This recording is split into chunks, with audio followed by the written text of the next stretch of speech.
iglesia ni Cristo.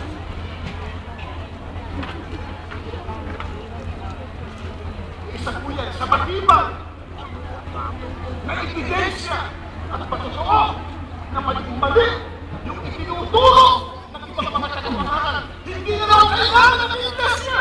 Yung totoo yun. Siguro yung tunay na iglesia, ayun.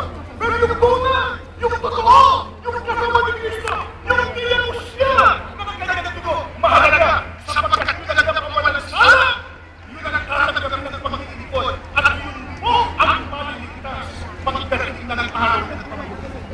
Hindi mahalaga ang iglesia pag nagkasulat sa Biblia. Kung hindi mahalaga ang iglesia, pag tinapos si Cristo ng kanyang dugo. Bakit? Kung hindi mahalaga ang iglesia, nasa Biblia. Katawan ni Cristo at yun ang kanyang ligtas.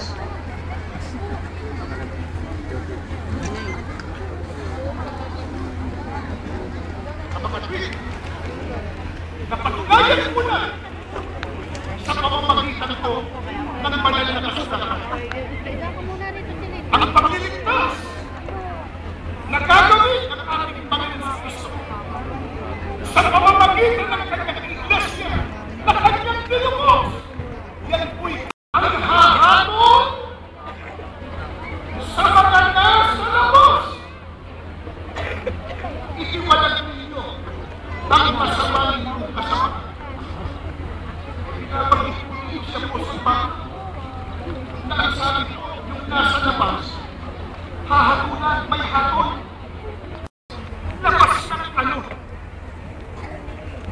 Nasa labas ano? May hatol kung marusa ang Diyos. Ang binasa ko, unang Korinto 5:13. Yan din po talaga niya. Papasahin ng natin sa ibang sahin ng Biblia.